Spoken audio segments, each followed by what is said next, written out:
solved it. We are crafting legislation to help solve many of these problems. The FAA reauthorization, we'll go through that. That's on the floor now. We're taking up a number of amendments for the appropriation process.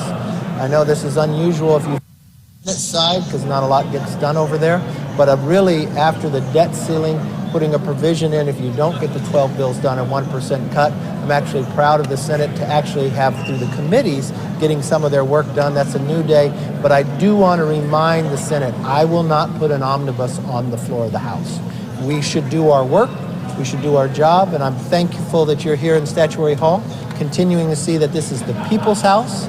We keep it open to the public. Members are now back to have to actually work in Congress. They can't stay home. Bills have to go through committee. It is a new day. It is a new era inside this Congress, and we'll continue to work for the American public and our commitment to America. So yes, with that. Mr. Speaker, two controversies from over the weekend. One, Pramila Jayapal calling Israel a racist state, but she walked it back. Do you think that there should be any action the House should take against her? And secondly, RFK Jr., he said that COVID-19 was spared somehow, was ethnically targeted to somehow spare Jewish people. Should he still testify before the House Judiciary's weaponization subcommittee? Okay, you got two questions here. Let's take the first one, Jayapal's comments. This isn't the first person in the Democratic conference that has continued to make anti-Semitic comments. We've watched what they have continually to do. There are a number of them over there. I think if the Democrats want to believe that they do not have a conference that continues to make anti-Semitic remarks, they need to do something about it. Because they've defended these individuals time and again. The only time action has ever been taken is when we had to take the action. I think this is a role for the leader, Hakeem, to prove that, no, they're not anti-Semitic, and they cannot allow their members to continue to say what they have said in the past. I mean, think about what we're talking about. You just raised the one issue of what she called Israel on a week when we have the president of Israel, Mr. Herzog, coming to give a joint session on the 75th anniversary of the creation of Israel, the closest ally. Within minutes of Israel becoming a country, America recognized it. But now we have leaders in the Democratic Party. She's not just elected as a Democrat in their conference, she is a leader of their caucuses. And she's making these comments. But think of before what also Congresswoman Omar said. She equated the U.S. military and Israel security forces with Hamas and the Taliban. She said support for Israel is all about the Benjamins. Supporters of Israel have an allegiance to a foreign country. To leave. What did she say inside their conference? That she had a calming feeling when discussing the Holocaust. Who in their right mind could even say that? Betty McCollum introduced a resolution to condemn Israel and support Palestinian terrorist organizations. These are just multiple Democrats on multiple times consistently saying anti-Semitic remarks, and it has got to stop. These are all individuals in the Democratic conference. Do they think Israel is an evil state? Well, if they believe differently, they should take action against their own for the comments coming from their leadership within their own Democratic Party, and that's wrong. Your question about RFK, I disagree with everything he said. The hearing that we have this week is about censorship. I don't think censoring somebody is actually the answer here. I think if you're going to look at censorship in America, your first action to censure them probably plays into some of the problems we have. Speaking of censures, yes. The Democrats plan to introduce a resolution to censure Congressman George Santos. You have said that the ethics investigation should end promptly. Will it end before the August recess? And how do you think Republicans should vote if that censure resolution comes to? Well, first of all, think about what the Democrats are doing. They have brought this up numerous times. This is their entire agenda. I think the American public wants them to focus on a little more. But the one thing I will tell you here is we have this sent to ethics. Ethics needs to do their job. As all of you know, because you've covered this body, ethics is an equal number of Republicans and Democrats. We don't get involved within the ethics committee. These are individuals who will do their job and get their work done and follow through on whatever they need Some to of your find. members have spent Yes. 60 Speaking days. of ethics for the Supreme Court, McConnell has basically said that Congress doesn't have jurisdiction over the Supreme Court to be able to do this, but yet Senate Democrats want to continue to bring ethics reform to the Supreme Court. Look, I think the Supreme Court, with 3 separate branches of government, has the ability to oversee themselves in this process, just as the House is doing their work here. But the one thing I will say as well, when we look at the commitment to America when the Republicans took the majority, we said we'd open the House up. We'd hold ourselves accountable in the process. We'd make our streets safer. We'd put parents in charge of education. Parents' Bill of Rights we'd pass. We'd make ourselves energy independent. H.R. 1 we've been able to pass. We've watched the Congress be able to cut more than $2 trillion in our debt ceiling. We bring back work requirements, help people get their jobs. We've been doing a number of things, exactly what we say in the commitment to America. I don't know what the commitment the Democrats have is just to bring censure resolutions, anti-Semitic comments. I think America expects more. Let's make our streets safer, our economy stronger, hold more accountability to this government, and that's exactly what we're focused on. Yes, sir. Thank you, Speaker McCarthy. Did you try to invite Prime Minister Netanyahu to Congress before inviting President Herzog to speak, given the criticism from the right that President Biden's visit with Herzog is him snubbing Netanyahu? And were Netanyahu to come to Congress, would he address a joint session of Congress? Okay, let's just get history right. We invited Herzog in the last Congress to come based upon the 75th anniversary. So the president of Israel is coming. It has nothing to do with Bibi Netanyahu. But I have said when I was in Israel speaking at the Knesset, if President Biden snubs Prime Minister Netanyahu, I will gladly invite Netanyahu to America. What are your concerns about AI, and specifically if Congress legislates on AI in the emerging field? What are your concerns? A couple different concerns. I do not want to see government create an agency to approve whether someone can build upon AI. I've watched what the European Union has done that has actually, in their guidelines, has taken capital away and people walking away from Europe in investing in AI. I want to see an ability to foster AI here in America, but also at the same time protect us from any fears that we may have. If you have followed and covered some of the things we have done here already, I think it's appropriate that we educate all members on the artificial intelligence. So I have brought in MIT. MIT has a course that teaches AI and quantum to the generals in our military. So 2 years ago, I took a number of members over to MIT, working with them to develop courses for members of Congress. We have brought them into joint sessions down in the auditorium. I brought Sam Altman. We will continue to do that. I have convened a number of members on both sides of the aisle following those meetings based upon those who have interest in AI and others, and we want to work collaboratively together on being able to craft legislation that fosters the growth of AI while protecting it from any fears that some might have it. Not at all. Why not? Because I think we'll be able to cure cancer and many other things based upon AI. I think we'll have greater efficiencies when it comes to AI.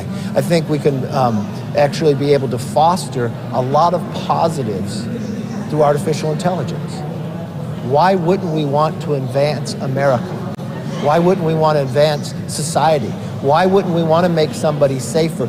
We could battle wildfires with AI. We could predict where a fire would start, where it would grow, pre-position individuals to be able to knock that fire out. That would not only save lives, it would save the environment. We watched many times within smoke. With AI, we could find a better way to actually treat you. Or with AI, our military will be able to be stronger. With AI today, we actually use in the military, when you always get these reports like a number of planes, 50% of planes can't fly.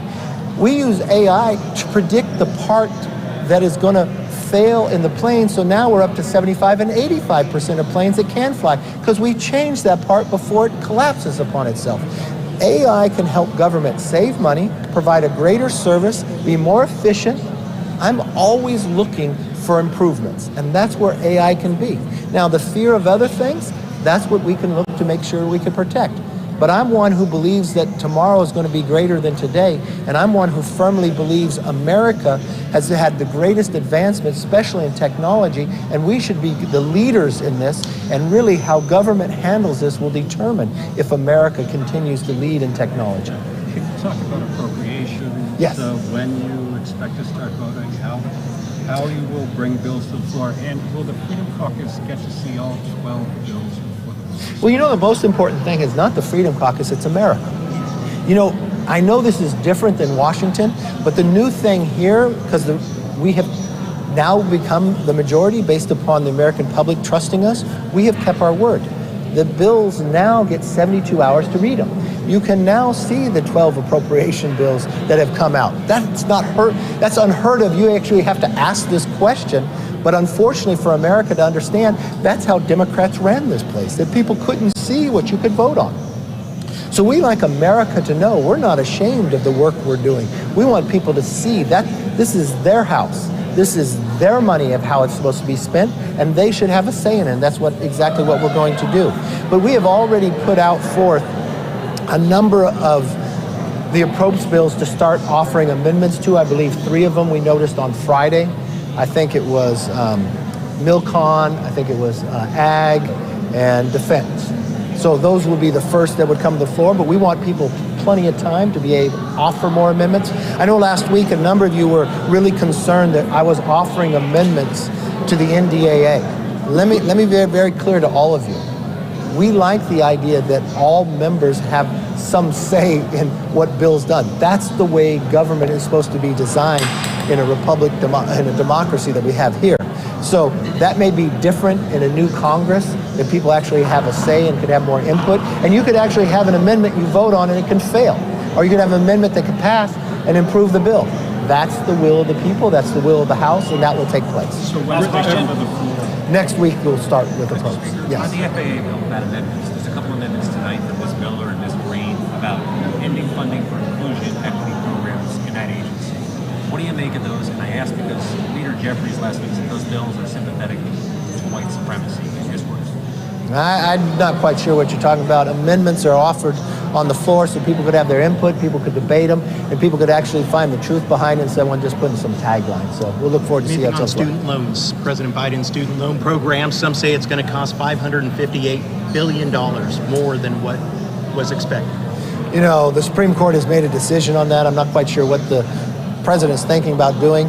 He's trying to make about 70-some% of America to pay for about 10% of America. I don't think that's right. You take out a loan, you say you're going to pay it back. In America, you pay your loan back. It's improving your life skills. So if you want to take that investment, you pay your loan back. Yes, sir.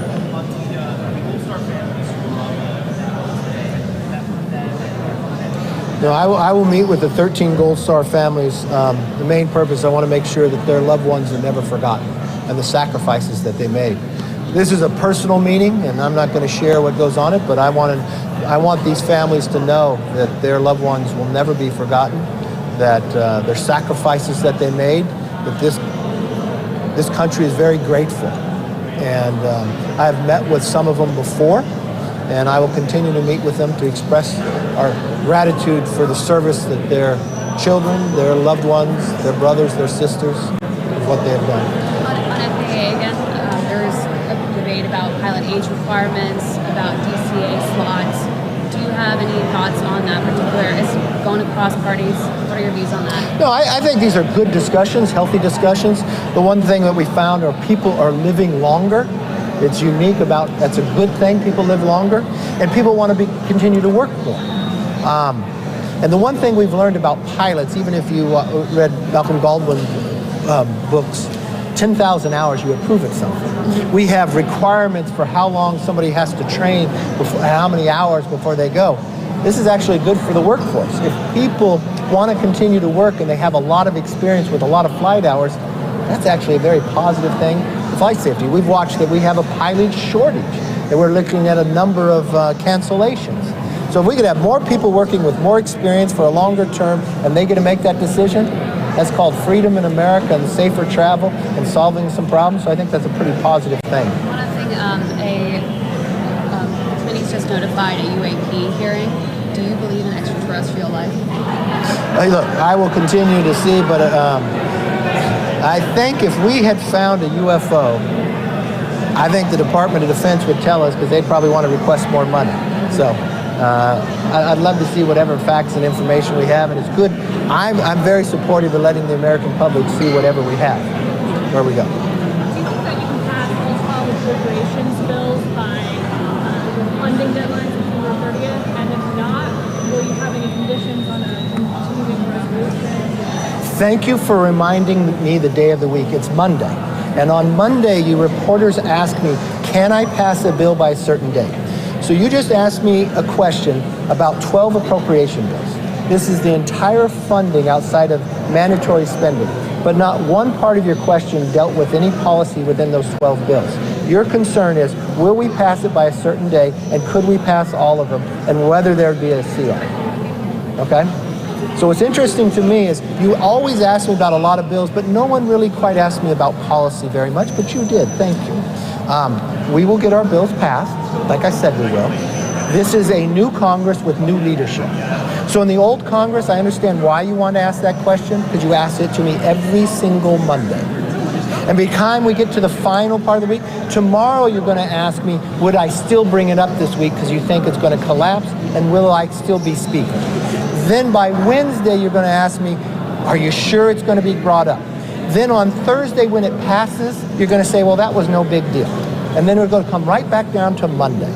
And I'm going to come back with the same question. I'm never going to give up on the American public. This is a new House. We run this differently. People are invited to come. Bills go to the floor, and there'll be amendments because the people want to have their voices heard. And at the end of the day, we're not going to do an omni. We're going to make members show up for work. Bills are going to be debated in committees. And you know what? You're going to get 72 hours to be there. So thank you for asking Monday's question. You win the prize today. Yes. Can I ask you the latest update on the Trump taxes negotiations? I know the number of moderates want to talk about including SALT, and have members of the Freedom Caucus who are against it because they're afraid it's going to really drive up the deficit. How are you trying to bring those guys? Well, you guys are very good to try to categorize individuals based upon some conference or not. But let me tell you one thing. We have a Republican conference. And every day we work with the entire Republican conference to solve our different concerns. But the one unique thing is everybody gets to voice their concerns. So as we move through different bills, everybody has an ability to talk about it. We're always looking at ways that we are allowing people to keep more of what they earn. We want fairness. We want equity to be able to go through this. So as bills come through Ways and Means, where they marked up a number of them, this isn't a full tax reform bill. So continue to keep posted on that. Look, I look forward to talking to you all week. I look forward to your Tuesday questions, your Wednesday questions. And then I look forward on Thursday when you write about how we passed the FAA bill, but on Monday you thought we couldn't do it. Thank you all. Thank you, Mr. Speaker.